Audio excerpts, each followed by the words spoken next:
Yeah.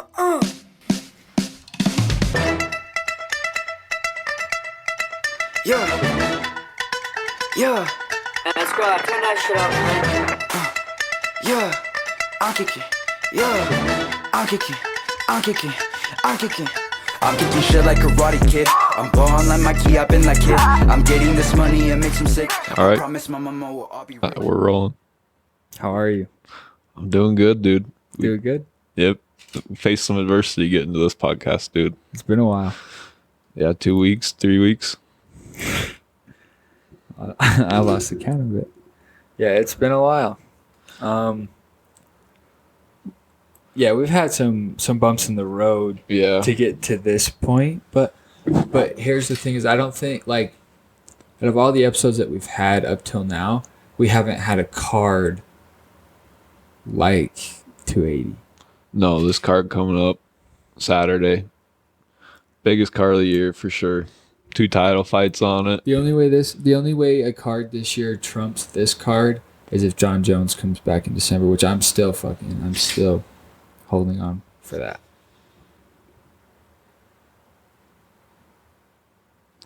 Well, it's Monday. October 17th. First time recording on a Monday. Midday Monday. It was a good day of work. How was your day of work today? It's pretty good. Before we jump into all this. Didn't have too much to do today. It wasn't bad. Wasn't a bad day. Last weekend, October 15th, or not last weekend, but last weekend when this airs, but Kobe came over. We were planning on recording a podcast that night. We watched all the fights that night. We watched the Cub Swanson fight, Jordan Wright, Alexa Grasso. It was a pretty good card. Kobe went hunting that weekend that we took a break, and we just failed to do any sort of announcement for that. We were going to take a break, and then we tried to record on Saturday, and we got set up. We finished the fights. We got set up. Oh, oh no! I'm getting ready. You know what I mean? Like, I had a nice outfit planned. Like, I was ready for it. Kobe looked snazzy, and and then he's like, "Oh, dude, I forgot my tripod." And I was like, "Okay, that's fine." Like, I got like a fucking stack of movies. Start setting up movies. Put the camera on. And so I'm getting ready. Because he showed up ready, so I was getting ready, and then he goes, "Dude, I forgot the camera." And I knew by the way he fucking looked at me that he wasn't even fucking joking about it. No, dude. I don't even know what happened. I thought I'd pack the camera before anything else. I don't even know how I forgot the camera. Like, that's because when he first got there, I asked him if he had everything in one trip, because usually he comes up like holding everything in his arms, and in his hands he has 2 things in each hand, and he's got things stacked under his arm, but he didn't. So I was like, "You got everything?" He's like, "Yeah, in the duffel bag." So I was just like, "Oh, maybe he put the box in there," but no, he forgot the camera. And then Monday was a better day for the both of us to meet up and do this podcast, because we talked about potentially doing a Zoom podcast for this week, but this card's just way, way, way too fucking too big to do over Zoom. Yeah, too big of a card to do it over Zoom. We gotta respect the card. Especially to be our first Zoom podcast too.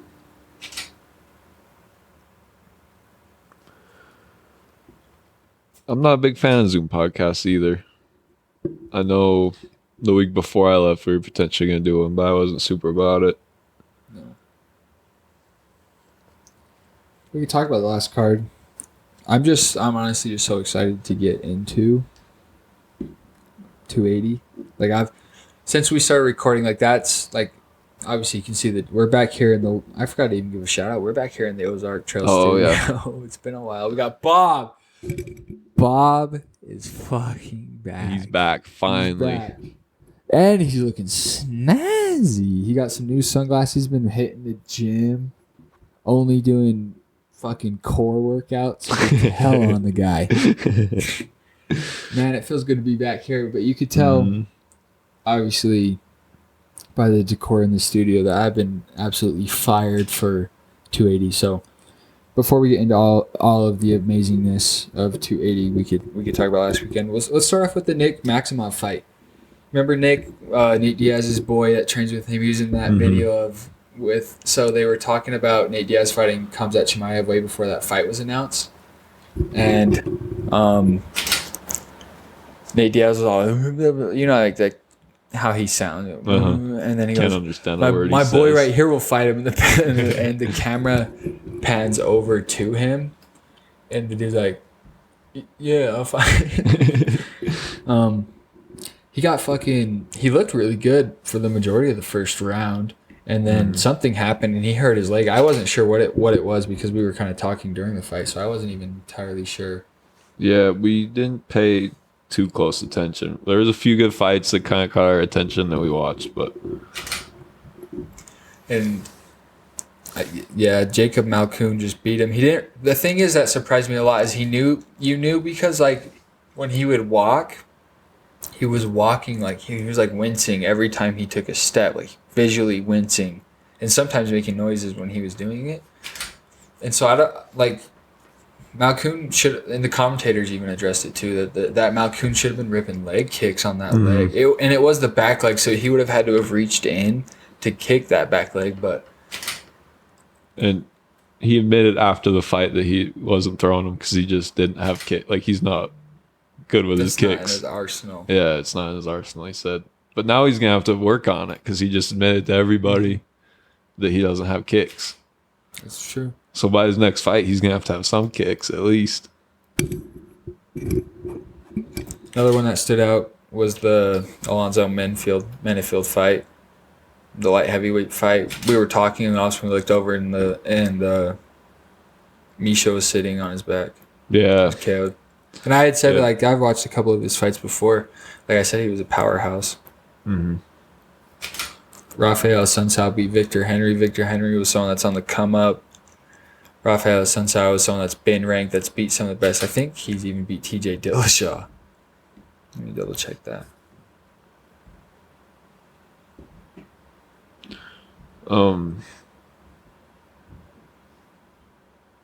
The Brito versus Alexander in the prelims, that was a pretty good fight. I think you missed it.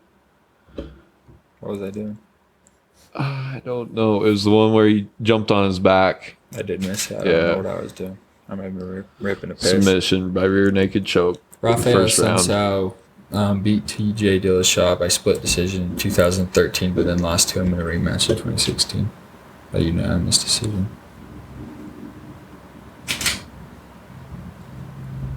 Jordan Wright lost. I believe that was the fight of the night. What? Wright versus...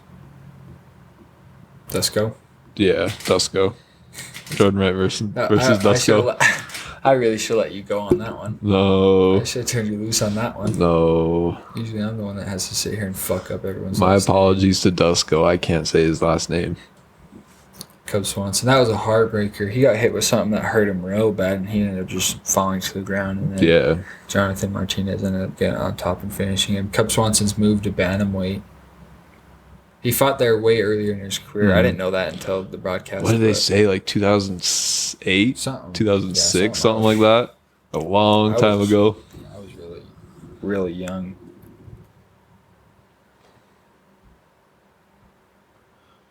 And then to top that card, Alexa Grasso wins the main event. I swear, and I'm going to say this only one time ever publicly. I swear this, and I'm only going to say this once ever publicly, but I do think the condo that I'm living at is haunted. I'll leave it at that. Yeah. That wasn't the most entertaining fight, but I think my fight of the night was probably the Menifield fight. Yeah, that was a good one. And I even enjoyed the Mike Jackson and Pete Rodriguez fight too, as long as it lasted for 1 minute and 33 seconds.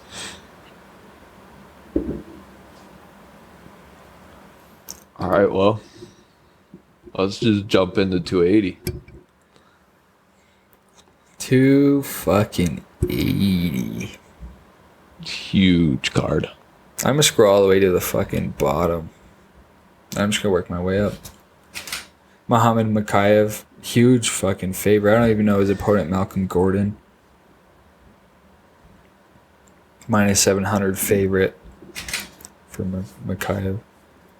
He's fun to watch. He's from England. He's been on all of like the Paddy the Baddy cards. Mm-hmm. Let's see. On some sort of a win streak.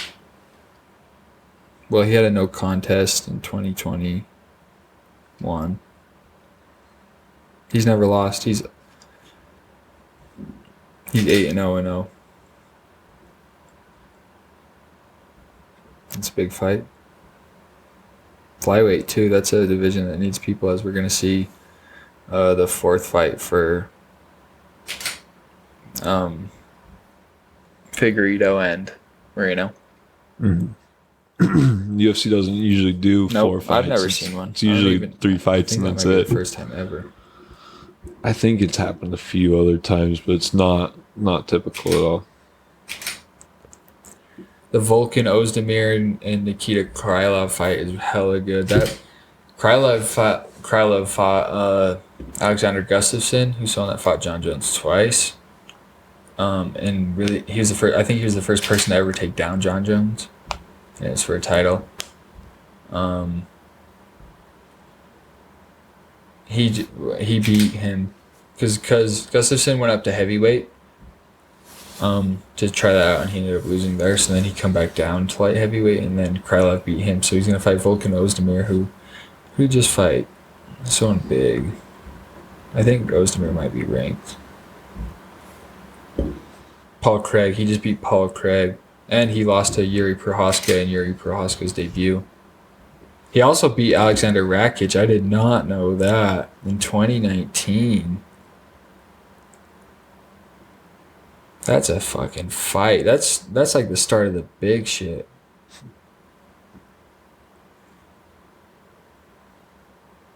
Then we move on to Makhmud Muradov versus Caio Barallo. Barallo's a fucking beast. He's got that huge ass fucking throat tattoo that just rips across the whole middle of his throat. He doesn't even have a picture on ESPN. Be an awful tattoo to get. I imagine. Tattoos fucking hurt. Yeah, he's only lost once in his career, and it was in 2015. Once in his professional career, at least. He's been on Dana White's Contender Series twice, didn't get a contract the first time because of a decision, and then won by KO in the first round, a minute 41 seconds in. And now he's 2-0 with decisions. From Brazil. Then, fucking Bilal Muhammad versus Sean Brady. I gotta pull up the rankings for this one. I gotta see what this ends up being. Bilal Muhammad towards the top. He wanted to carry in Colby Covington, as he put it.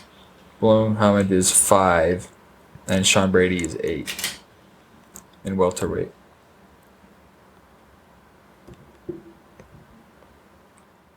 Winner of that, I mean, Gilbert Burns is lined up perfectly for winner of that. I don't know if Colby Covington's going to fight Chimaev or not. If Chimaev's not even going to fight at welterweight ever again because of the bullshit he pulled.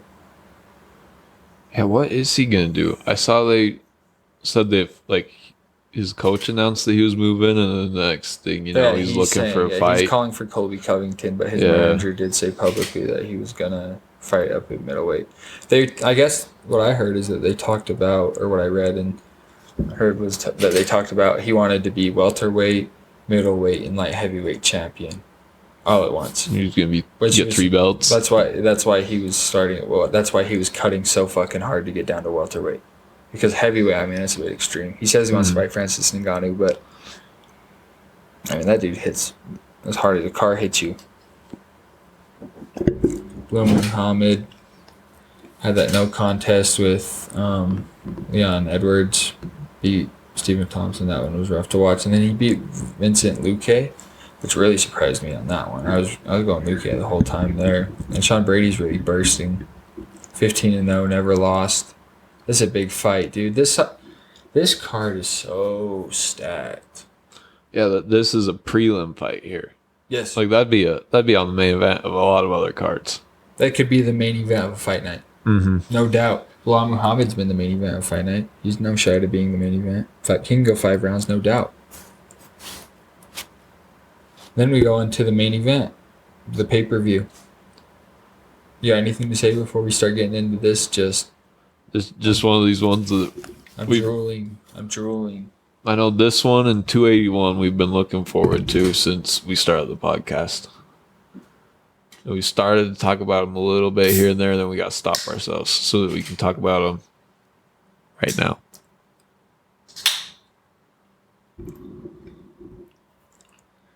Match number 1 for the main card to start. There was a big discussion on Twitter. I saw that between White. And I agree, but you got to keep it balanced is what I'm going to... That's my only logic for it. For Caitlin Chikugian, who's I think ranked like 2 or 3, versus Manan Furiat. Because Bilal Muhammad, like I said, was ranked 5th. Yeah, 5th versus 8th Sean Brady welterweight.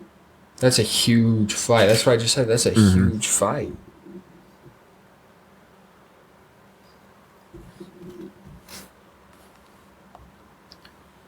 So, people were kind of pissed off about it. I've seen TikToks too of people. That one guy with the blonde, curly ass, permed hair. I don't know his name, but he always just dogs on cards all the time, and he was hella pissed off about that one. But that's a hell of a fight. Chikugian looking to get to the title picture. She lost to Jessica Andrade and lost the title fight against Valentina Shevchenko.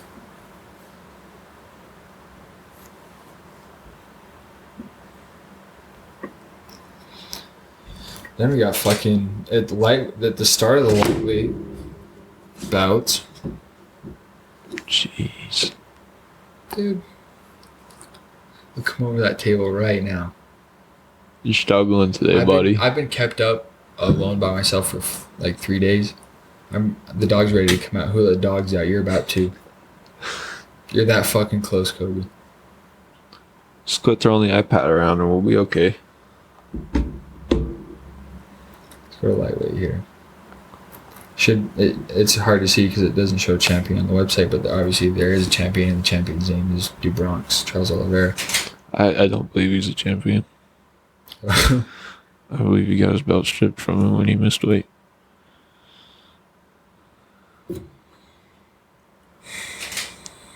I think that's why number 6 lightweight. Not champion. Number 6 lightweight Beneil Dariush versus number 9 ranked lightweight Matizes Gamrot. These guys are both looking to get into the title picture. And in lightweight and bantamweight is murderer's row. That's why this card is such like a, I don't even know if I can say this, but like a wet dream to me. This card is, because bantamweight and lightweight are both my favorite divisions. That's murderer's row right there. I think it's the most athletic and the funnest fights to watch on all aspects. So, Beneil Dariush has been on a roll, beating Tony Ferguson.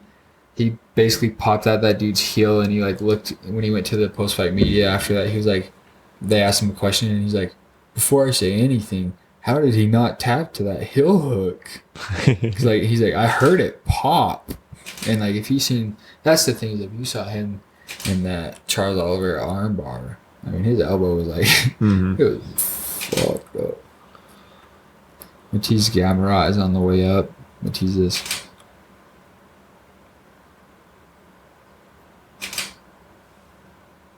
He beat Jeremy Stevens before he left. He's beating Diego Fierro. What were we about to touch on? They're both 5'10", but Dariush has got a 1.5-inch reach advantage on him. Southpaw versus Southpaw too. Yeah. This one's going to be a good fight for sure. Dariush averages 2 takedowns, and that's Dariush's style is to wrestle, and he averages 2 takedowns a fight, and Gamrot averages 4.83. Who do you got on this? No, let's get back to let's roll back one. Let's get our predictions here. All right, let's go back to Chikagan. Let me see here. Open up the tail of the tape. So it's got both of them and their stats right there and their height and everything. You got that on your shit? Yeah, I got it. So I don't really know either of these It'll two. be here. But so you're saying I guess it'll be there. No, it's gonna be there. It's gonna be there. And you're saying what we're seeing. So We'll take off. You go first. I don't know either of these two, so I'm gonna pick the American. Caitlin Chukagian. Chukagian. She's from Wisconsin. Wisconsin. Okay, I'm out. I'm also going Caitlin Chukagian in that one. Match 4. Beneil Dariush versus Matizes Gamrot. I'm not the biggest fan of Dariush, but I'm going to go Dariush in this. I think experience is what's going to end up being.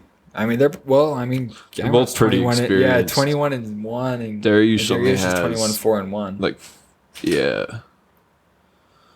I'm going with 4 more Dariush. fights. More UFC fights for sure, though. I would bet money. I'm gonna go with Gamrot. Gamrot? Yep, I'm taking Gamrot this time on this fight. Now it's time to jump into the meat and the potatoes. Yep, this is where we get into it, dude. Are you hungry? I'm hungry. We got a little bet on these 3 fights here. I guess we can. Do we want to talk about our bet and then we'll go into the fights themselves? We'll get into our bet here. Sorry, this dog's hungry. This dog real hungry. So our bet is I was telling Kobe that I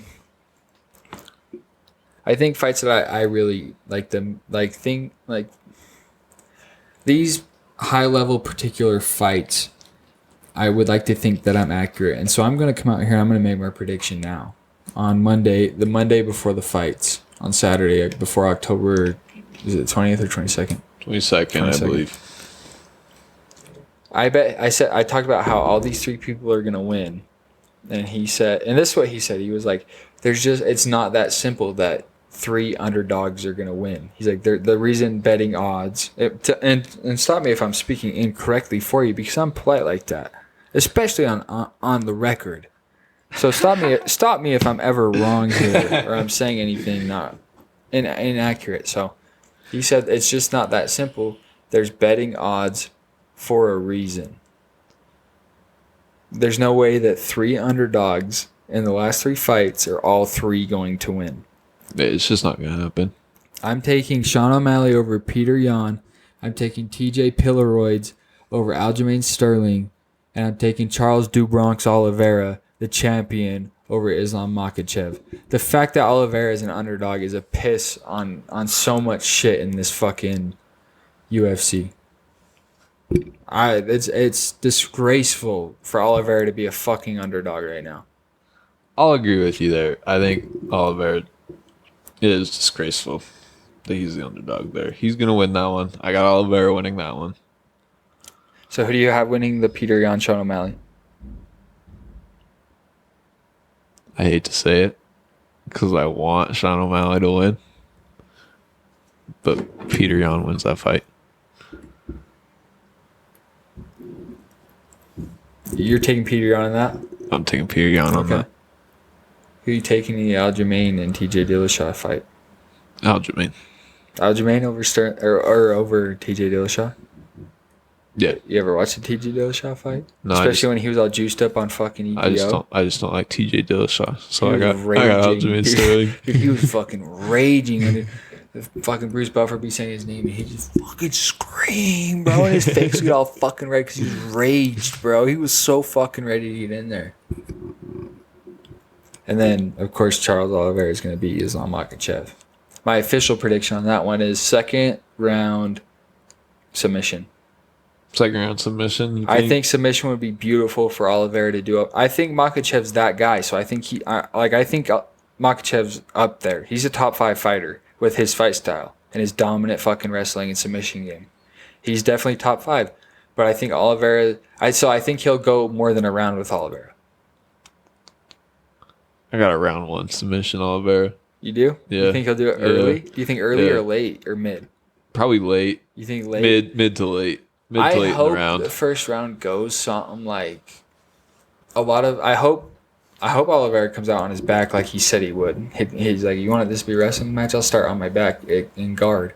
So that would be my like. I'm gonna go because we're gonna record the live reactions to those fights. Hopefully. Yeah, we'll get him. We'll get him. And I hope he comes out like that. I'm gonna go nuts. But I hope he ends up Islam can't keep him down or can't take him down, and then they box for at least the last minute, and then they come out that second round and it's Oliveira's game. And he's like, all right, the champion has a name. His name is Du Bronx Charles Oliveira. He's not the champion. He missed weight. Oh, dude, I would snap his iPad. He missed weight. He's not the champion. Hardly. Why are we using that still hand old school shit? What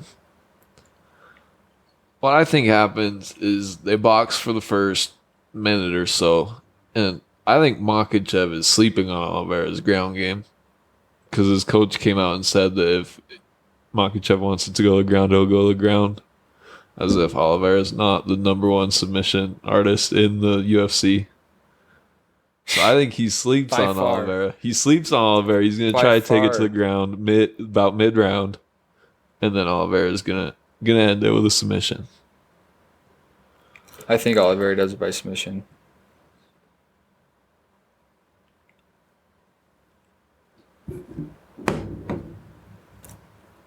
That was loud. TJ Dillashaw, Aljamain Sterling. Sterling's been trolling TJ, saying like, because I think TJ came out and said he thinks that Aljamain's going to try to make this a wrestling match, so it's going to be one. And then Aljamain's like, all right, I'm ready for my wrestling match. Sterling's a fucking troll, dude. That's the thing is like, he got in Jan's head so much worse than I ever thought that he was going to. I really like to think that's why Jan lost that fight, because he dominated. And Sterling did say that that it was his worst performance in that first fight. But I think he was just so in Peter Jan's head. Did you see that clip of them seeing each other in Abu Dhabi? I didn't see it. Because that was both of their last fight, and now they're fighting on the same card. Now, this card beautifully sets up. It has the title fight for the bantamweights, and then it has the number one contenders fight for the bantamweights. If Peter Yan beats Sean O'Malley, he will fight for the title against the winner of Aljamain Sterling and TJ Dillashaw. I'm thinking TJ Dillashaw. Does Sean O'Malley get a title fight? If Sean O'Malley will think? I think Sean O'Malley will 100% get a title shot if he beats Peter Yan. What's Sean ranked at right now? 13? 13, something like that.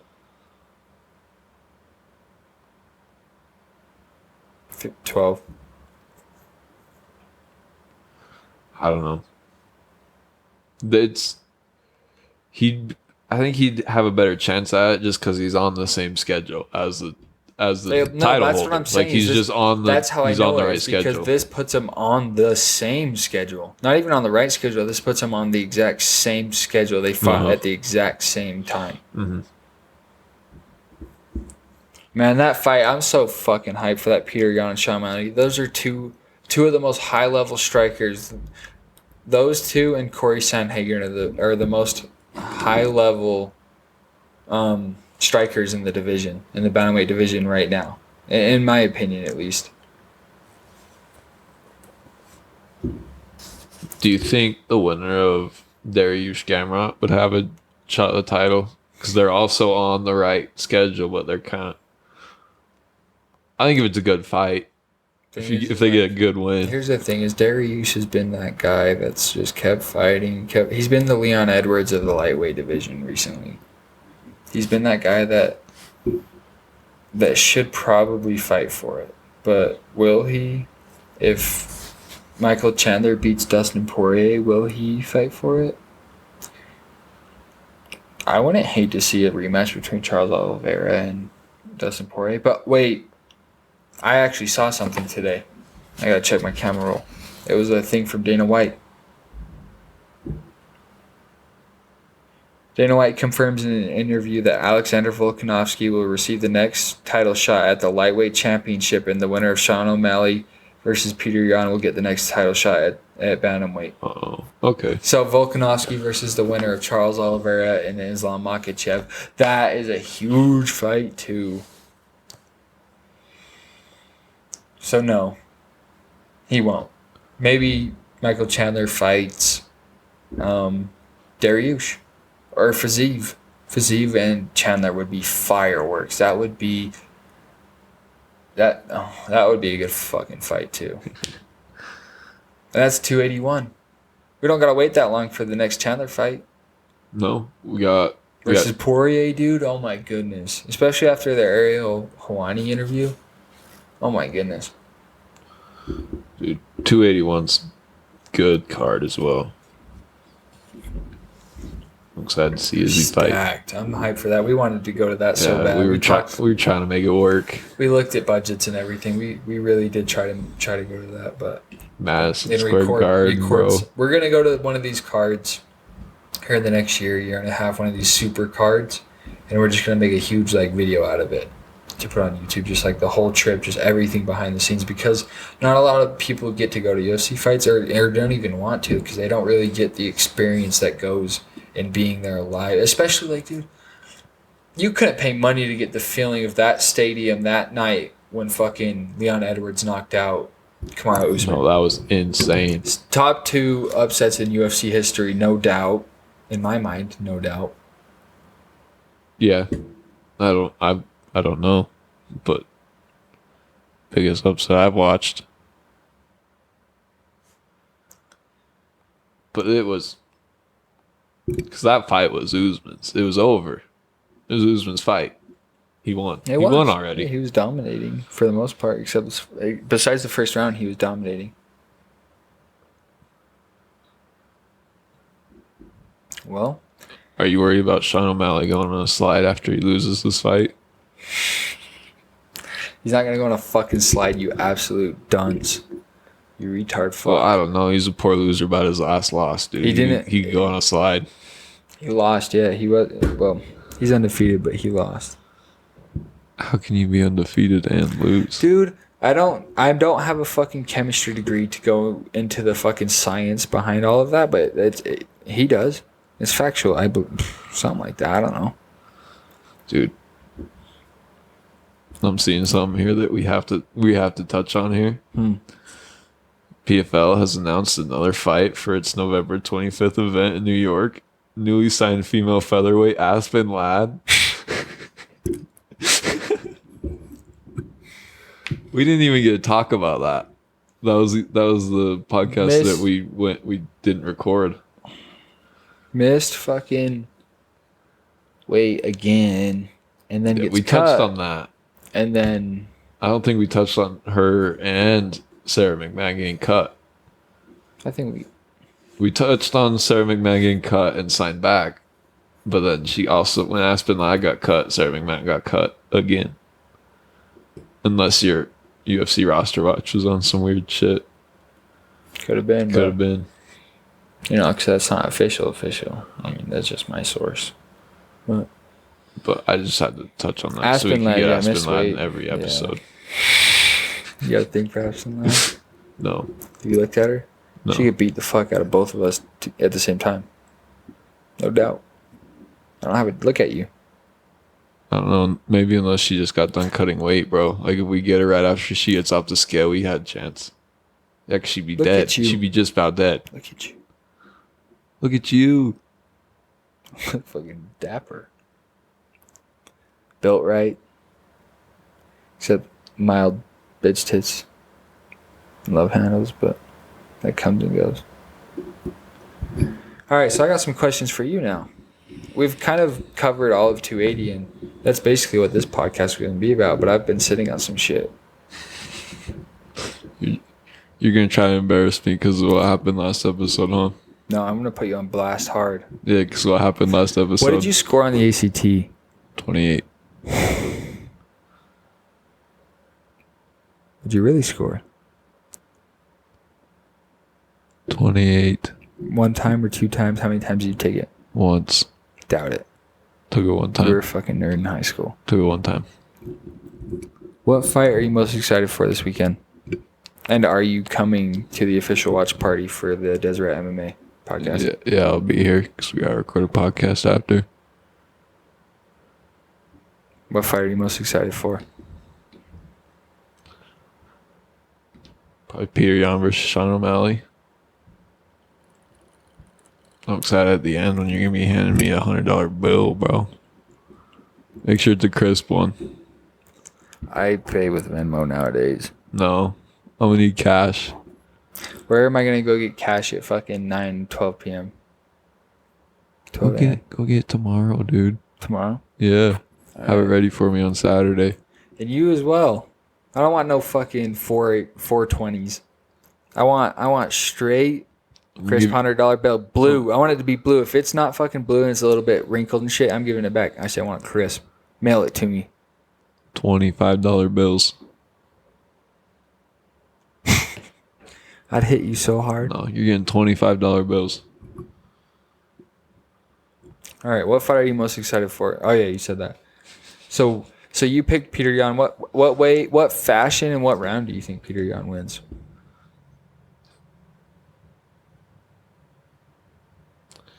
He's gonna get knockout, dude.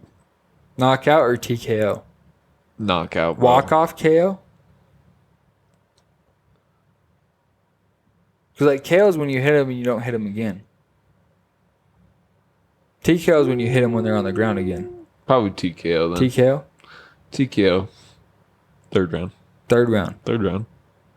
What kind of shot do you think drops him? I don't know, dude. Maybe like a... Gotta be something he's never been hit with. You think? Well, the thing is, he's really never been hit all that hard. Never been rocked. Never been dropped. Besides a leg kick, but shit happens sometimes. Yeah. I don't know, dude. He's just gonna get punched in the head pretty hard and go to the ground. Like similar like when we go at it. Right. But for you. Right. Whatever you say, buddy. What do you how do you think this fight's gonna end? I have such respect for both of them, so it's hard for me to even say. If I was betting money, probably TKO in the 5th round, 4th round, but I would not be surprised at all if it goes decision. No, I'm going decision. I'm going official prediction. 3. I thought it was a 5-round fight for a minute. 3 rounds. I'm going decision. It'll be a decision. Sean O'Malley 29-28. I think Peter Yan takes round 1. Because Sean O'Malley looked slow in his last 2 fights in the first round, much slower than he usually has been. All right, fair enough. Now I'm going to ask you again because you lied last time. How fucking tall are you?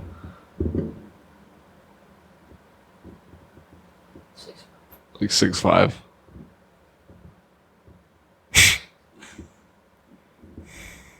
We just measured it the other day, dude. We did with a tape measure. I'm not even lying, guys. He looks short on camera, but this dude's at least 6'9". 7 foot, potentially. No, not potentially. Not even You walk around close. and go, I'm Groot.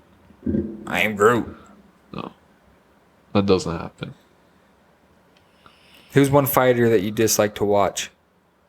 That I dislike to watch. Or you just dislike, I guess. Make it less personal. Huh? TJ Dillashaw. Why? I don't know. I just don't like him. For no reason in particular. Yeah, just don't like him. Have you ever watched a fight of his? A couple? Maybe a few. All right. Just don't like him. Well, this weekend is going to be an absolute fucking blast. I'm so excited for it. I've been waiting since we started this podcast for this card. Yeah, it's gonna be a huge card. Catch the breakdown next week. Catch the breakdown next week, guys. And don't sleep on it. We apologize for missing the last couple of weeks, but we're back into the regular swing and we'll be much better about at least putting something out if we're taking a weekend off and not leaving you in the dark. I am your host, Garrett Kimball. Of course, I'm joined by the somewhat lovely Kobe Mooney. Just kidding. Of course, always the beautiful, long-haired, majestic Beauty and the Beast inside of both, best of both worlds. Hannah Montana style. You basically do live a Hannah Montana style life. What do you mean?